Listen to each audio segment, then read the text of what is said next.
Bonjour et bienvenue sur Plat Chat. The place for all of your fantastic French copium. J'ai joué en Overwatch 2. Well, nearly.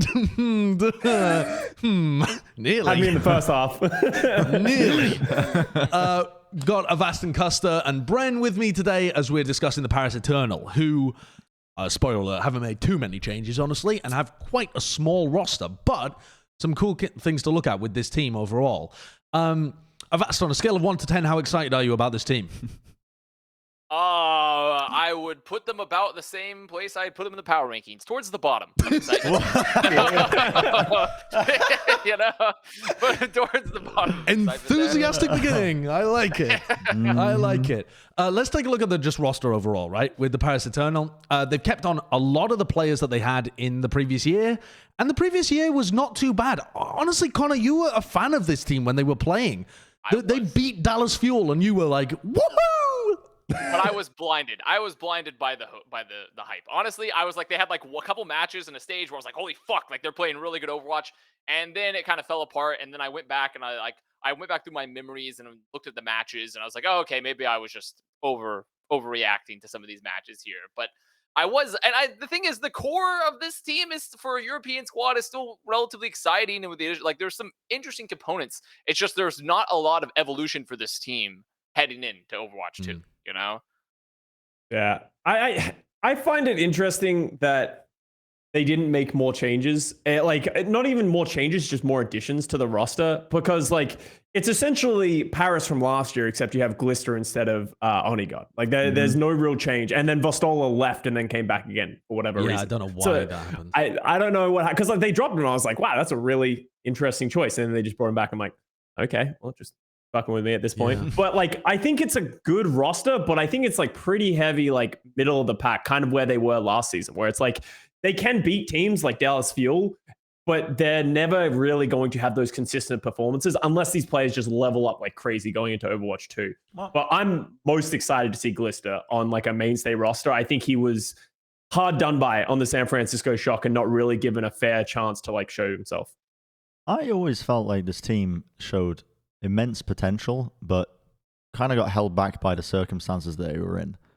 You know, kind of like me growing up in a council estate. I was held back a little bit. You know, okay. Society tried to keep me down. But were you held back in school as well? No. Oh, they should have. They should have. But they didn't. But Paris, I don't know. I've always felt like they've had a ton of potential. When we were watching them last year as well, especially with Vostola coming in, man, I don't know. They gave me the feeling of the scrappy underdog team that had everything against them and they were fighting for their lives with almost every single match. Yeah. And I think that's a very powerful component going into next year when the game is changing quite dramatically, which could completely shake up what we know in terms of what teams end up being at the top and the bottom. Because if this core group of gamers have good chemistry, enjoy working together, enjoy playing together, are they still going to be based in Paris or are they going to be based in America? Does anybody know? That's what I was going to ask. I know they've had their originally they were based out of the US, and I know Avala and others are based out of the US. So I imagine their goal is to probably be the US, since one of the big reasons was vaccines, wasn't it? Exactly. That they but it's not the US much before? easier at the moment. It's not much easier now than it was a year ago. There was fairly large surges in Omicron all across Europe, even But I think the US has made it as long as you're vaccinated. Well, the US we're done, Josh. Yeah. We're done. We've said it's loosened up in the US. Little exclamation mark. This may not be. I mean, I'm not saying it's right. I'm just saying that's the official stance of the US currently. At this point, done, I don't think it's as much bureaucratics of the US immigration system, or it might just be the money and them wanting to do it, because they might just opt to have the players play remotely again, which I think would suck. But I also think that would be a big mental barrier. I think it's absolutely. That's what I think was holding them back a little bit last year. But even in 1 year, if you get signed to the Overwatch League and you're like, okay, we're gonna struggle on 100 ping, but it's only gonna be for 1 year. The pandemic's only gonna be 1 year, right? Clueless, right, guys. So then, when you have to do that again the next year, if they stay, I think Paris, that would suck. I think that's all of that. all of that belief that you're just like struggling through it or just power through this portion, it just collapses. At least if I'm trying to put myself in their mental state, maybe they're way stronger mentally than I am. If I'm to go from an optimistic standpoint... They play Overwatch all the time. If I'm to go from an optimistic standpoint, which is viewpoint. What's a standpoint? Viewpoint. Okay. Assuming they're playing from the US and there's not going to be the ping discrepancies, I can absolutely see a group of just a small, tight-knit group of gamers that enjoy playing each other with good chemistry, get all on the same page, figuring out something before some of the other teams potentially, and really making some waves in Overwatch 2. That's a reality I can see, because I think they showcased the individual talent many times over the course of the 2021 season. You saw the glimpses of it, and it felt like especially, it was Paris, right, who just kind of, it felt like the wind got taken out of their sails because they knew that they just couldn't make it to Hawaii in that one instance. I don't even know right? I don't know which stage you're referring to. It was Paris, towards the end. That was because you're talking about the instance where Paris, like, they, at the end of the season where they were actually, or stage 3, when they were potentially qualified to go to Hawaii, but because of the fact that they did not have vaccines available to them, it they wouldn't have been able to go, It felt like they leveled down off the back of that because they just knew that even if they won, they weren't going to be able to go. That shit is such a weight on your shoulders. This team has potential. They really do. And, I mean, yeah, a lot of my hopium is based off of them not playing on atrocious ping and being in the same room playing together. One assumes then that the Paris Eternal have had the format already and understand that there's a mid-season international tournament that they could potentially attend. That there must have been communication there, right? And they have a plan to be able to actually attend that event. I thought their plan was to attend it last year too. It's just unfortunately they didn't have vaccine availability for their squad yet because of the rollout in Europe. But what I'm saying is that shouldn't be the same case this year. No, it shouldn't. Especially not after like a whole other year. Like they're definitely, I'm sure at this point they've all received all their vaccinations and like they're prepared to go. I would assume so. Yeah. Perhaps a faulty assumption, but I think that's reasonable to assume. So you're talking about individual talent. Let's take a look at the roster and kind of go through some of it.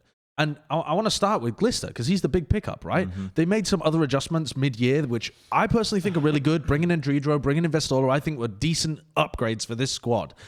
Then Glister, I am so high on Glister. I think he's a fantastic player. Even when he was getting a lot of shit because he came in and filled for Striker, basically, in that role after the Striker had left, and a lot of people were talking about, how good's he going to be in this particular role, etc., etc. But when I was watching, I went back and looked in the replay viewer from Glister's POV. This guy pounds. He's insanely good. Maybe he's not one of the greatest of all-time players, but he is electric. His Cassidy, phenomenal. The shots he hits are just unbelievable. His Tracer was very good as well, and he was coordinating with Smurf really nicely, I thought. So this really is an injection of firepower that could add that upset potential where it was otherwise missing a bit from Onigod. He is a tier above Onigod, in my opinion.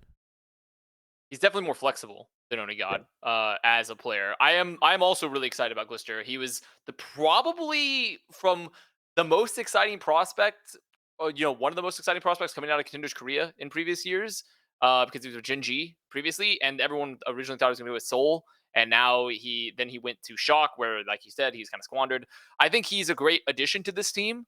It's also just, once again, like, where does the rest of, like, how does this squad work together, right? Because it's not like Paris is unfamiliar with being a mixed team. They used to have Sparkle. And they used to have, a lot of mixed players on this roster, right? It used to be they did also have 9K at the time. And 9K. Yeah. They did, but they still do have someone that's able to, and they still have a Korean head coach with JMac. Yeah. JMac is now the head coach of this team, which people have raved about JMac as a coach from his time Contenders and then now working in the Overwatch League. So it could be still, but I don't know also what JMac's proficiency is in between English and Korean. That's kind of my sticking point, I think, with their rosters, like, because you've all met 9K, he's able to talk in, both English and Korean, obviously, relatively fluently, like at a level that you can talk to both players and people. But I don't know what JMac's proficiency in English is. I'm not an expert on JMac, but he's coached teams that were full English speaking, and he's been able to do that without needing a translator, as far as I'm aware. And he's like, do you remember that huge Google Doc that got released where he? Well, I was told that he did a lot of that through like Google translation or something. Oh, you know. okay. Well, But I didn't know about that. Yeah. I just assumed that the guy was very capable in English too. So I've been. But kind of also assuming I that would he'd be assume able that to he do it, no probably problem. he's worked out a system to deal with it, right? But that's literally my only concern, because like the majority of this roster is, you know, they're going to be speaking English obviously for comms. So like If it's that's worked my in the only past, though, it doesn't necessarily matter whether he's fluent or has a system. Either True. way, he's made it work, so he will probably make it work again, right? Yeah. Well, I think every situation is different, though. And I think that I agree with Avast that this is my biggest concern. I think overall, they're going to be just as good as last year. They have the potential to grow, like Bren said, especially if they can play from the same place. But my biggest fear for this team is that like they lose Get Amazed, who, you know, had that sort of like European camaraderie, right, that they had from previous years. And that sort of made them that friend group. And then that sort of like just a group of guys playing together and having a good time. Is Glister and JMac becoming the head coach going to be better for them in the long run? Are they going to feel that same level of camaraderie? If they can keep that up, I completely agree. Glister is an upgrade to Onigard. JMac has a pretty good track record for coaching, but I do have some fears, and maybe it's just I'm a mixed roster skepticist.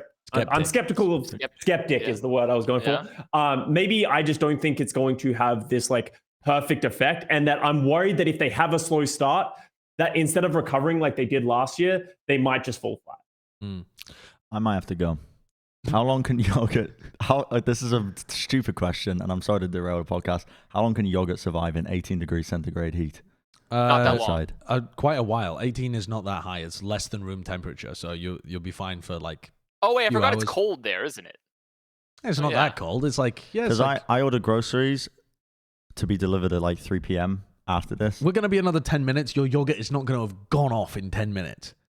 I can guarantee you that. We'll record another. Okay, If the yogurt has gone off in 10 minutes, I will eat it. I'll stay, and we'll record the other one as well. And I'll tell you what, Josh, if I eat that yogurt and I get food poisoning, you're to blame. So let's Sorry, I didn't mean to derail it, but I'll stand by that. Can we bring up the roster again? I want to take a look. The big hole that I see is what happens if double hit scan is meta. Because Glister's a kind of hyperflex player. In fact, he is a hyperflex player. He plays a bunch of heroes, but Naga is more specifically towards the flex, more of like a classic flex player.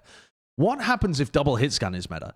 What happens if double flex support is meta? This team doesn't really have much depth in those roles, where a lot of other teams have tried to mitigate that somewhat. That concerns me. Yeah. They're putting faith that they hope that their players are flexible enough to like play multiple roles, or just that, you know, the old formula of like, you know, flex DPS, hit scan DPS all just sort of comes together. I completely agree, but like I don't like beating down a team like this, because like obviously I don't think, you know, the Paris Eternal have the same amount of budget as the Shanghai Dragons, who are able to just be like, let's bring our Genshin Impact bros back, and they can just sit on the bench, right? Like I really like their roster as like a 6 core, but it is definitely not the most well-rounded. And that is obviously a big fear, because as you said, with how open the maps are going to be, with how fast the game might play, if dive isn't a perfect thing and you don't just play like Genji or Echo and double hit scan becomes it, Paris is going to heavily struggle, because I don't think Naga has shown much proficiency at all on hit scan, right? As far as I think he's okay. I think Naga has, no? He's played, right? I believe he's played some level of it. He is a very flexible player, but he's not like a... I seem to remember Naga playing Soldier 76. I mean, he might have done. I think he's played stuff like Soldier, Cassidy, that kind of stuff. Yeah, but Soldier also isn't like a hard hit scan role. He's not like a Widow Ashe kind of player, right? He was nutty when it came to stuff like Pharah, Echo, Genji. I mean, his Echo, he was nuts at like the tanks when he duplicated them and stuff. He's a smart player, but he's not like a cracked hit scan player. This is the kind of team that's going to have to bank on Overwatch 2 injecting enough chaos into the meta of the game that there are multiple playstyles you can lead into. Whether it's Naga playing Echo or Pharah or something and you pocketed him, or Glister playing, I don't know, the new Dungslinger hero. I don't know. This is a team that's probably going to have to rely on that and play something to their own strengths. A bit like how Dallas Fuel were operating last year, where they were playing to a lot of their own strengths rather than leaning into the meta. It showed that it can work. Just do what if Dallas you're good Fuel enough. did. Just do what Dallas Fuel does. Just Easy, be right? Dallas Fuel. J-Mac, just be as good of a coach as Rush. Yeah. No problem. I mean, I don't think that's necessarily a bad thing, though. Honestly, heading to Overwatch 2, there's a lot of people picking up contingency plans like, okay, we have to have all these extra players in the bunker ready to bust out here if we ever have to play like X meta. But realistically, I think with the reduction of a tank and the change of the style and also new maps and the way that games can be played, I don't feel like that's necessarily wrong because your DPS are going to have a lot more agency to play the game in a way they want to, I think, because there's less tanks and styles that can mitigate DPS value now. Heading into Overwatch 2. So I actually don't necessarily hate that they're banking. Now, I don't think they're necessarily banking on it because like we really believe in the strategy. I think part of it is funded by money and like roster and budget decisions. But like I don't necessarily hate that for Paris. And I do think they have some very talented players, like we said, with Naga and also with the addition of Glister on this DPS line. There are players to make a style work for them. It's just more so like, is it going to be cohesive and is the rest of this team going to be strong enough to also make like if you're forced into a Pharah meta for your whole time or a Genji meta or even God forbid like a Junkrat type of meta or something like, like, are you going to be able to make this work? Like, is your team going to be good enough holistically? Oh, go on. I just want to add like one more thing as well. Like, I think if you're ever going to have a situation where you can just use chaos to sort of get by, it's on the release of a new game, especially when there isn't that much lead up time, right? Like we're already, 2 months, 2 and a bit months out of the league and the players don't even have access. I think the game is not going to be solved at all this year. And I think there's going to be so much chaos and teams are going to be able to play their own style, at least for the first, couple of stages. And that might lead to, Naga's shown a willingness and an ability to play the Pharah, go something chaotic, make instantaneous switches, and just like play it on the fly. I want to end this episode by talking about what the expectations should be for the Paris Eternal. They're going to be playing in the West, and last season they were a team that was floating around about the middle of the Western teams, right? They were able to take a couple of scalps, but I think they got 50% of their wins over London and Vancouver. Right? That was the stat. They got 4 out of 8 of their wins over London and Vancouver. They got a very good strength of schedule. What are the expectations for this roster? Like, what would you consider a good season to even look like? There's a lot of teams in the West, right? How many teams even is that? That's 12 teams. 13. I think it's 13 and 7, isn't it? Yeah, it's 13 and 7. Who are we missing here then? Because someone moved over. NYXL moved over from Apex. Oh, NYXL, yes. Yeah. NYXL are not there. Okay, so there's 13 teams. If you're looking directly from last year as a Paris fan, you might think, okay, well then maybe 7th would be reasonable. What do you think is actually the goal or the average placement? Roughly. We won't do a full power ranking. I'm not going to do placements. How many teams make it to the mid-season tournament? 12? 12, but that's from both regions. I can't remember exactly what the split is. I think it's 8 from the West. It's like 8 from West and 4 from East, or I believe it's something like that. Yeah. If they made the mid-season tournament, I think that'd be a resounding success for them in terms of their aims as a team. I think they'd want to go a little bit like I think they like qualifying is like almost a must, but I think top 6 like in the West, I think that would be like a good success for this team because I think the most important thing, as Josh said, half of their wins came off of like really poor teams. Yeah. The bottom end teams really leveled up this year. Like I think there aren't many teams that you're just like this team's not going to be very good. Like I think Boston could be a lot more interesting. I think Vancouver's obviously drastically better. Like I think if Paris can elevate themselves above all those other teams that also leveled up, I think that'll be a good season for them. I feel like it would be hard for them to even make it to the mid-season tournament. Just being I said it would be a resounding success. I think that's kind of where my head's at as well. If you look at those teams, in order to be 8th, you have to be better than 4 of those squads by the time the mid-season tournament comes around. And this is discounting any strength of schedule, which may influence this massively, but you've got London that they've got great chances against. Florida, they've got great chances against. I guess Vancouver, they've got great chances against. They could get over Vancouver, yeah. And then it gets hard. You're right. Who's the 4th team? Like maybe Boston or. I mean, every team is leveled up. I think Boston. There's. Or maybe just one team shits the bed. Yeah. like Washington You're does always last going to year. get one team shit in the bed. Yeah, That might be one, Paris, someone always sucks. Yeah, it might be. But that is almost a guarantee with just the nature of how many teams we have. You're always going to have one where the expectations are really high and they end up shit in the bed. It's just a fact. Yeah. It's a fact. It's going to happen. I don't know why I said that with so much certainty. Yeah, I think it's hard for them. I think it's really difficult for them for the exact same reasons that I'm bigging up Paris in terms of like they can play into the chaos. I think a lot of the other lower teams that finished at the bottom of the standings have also not only shored up their rosters, but they're also going to be playing into those same strengths. So it's a hard ask. That's why I say if they make the mid-season tournament, I think that is a resounding success for them, and then you go off the back of that. But that's a nice little middle point in the season where you can work towards. Yeah, I agree. Yeah, I do think the talent on this roster is the one thing I think that also goes for them is that they have a lot of like younger non-legacy talent in terms of on this roster. Like when you look at the overall, when you look at this roster, they're all very new to the Overwatch League for the most part, and they're not like long-standing players. And I think that one thing that does benefit for them is that moving to a 5v5 situation, I think mechanics are going to be more important, and I think they all have very strong mechanics on this roster. I think on a pure mechanics level, this roster is very actually, good. though, you're right. That's the one thing I actually do think mechanically this roster is very strong, and I think 5v5 actually suits them better than the 6v6 did. And especially like we didn't get to see a lot of it, but a player like Dawn, their main tank, he's kind of like he even kind of looks at him. He's kind of like a little super. He's like a little he's a very mechanically oriented main tank.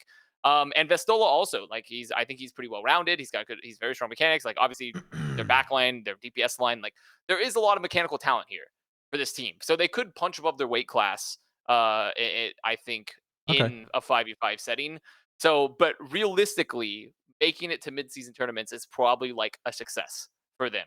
But I do think I would not be shocked if they did better to hit for like Custa's like top 6 type of role. All right, not bad. So it's not all mad for Paris. There's some hope there. That's our preview of Paris Eternal then. We've done the Shanghai Dragons, Paris Eternal. Oui. Look forward to the London Spitfire coming up next as we tackle both of the European teams. London, mate. I hate London. I hate the British. Yeah, England. English. Yeah. Bloody hell, bloody French people. Je mange un fromage. Okay. Yeah? Okay. Sure. I mean, you've got some yogurts outside. You could have gone for that, but whatever. All right. We will see you next time with another team preview.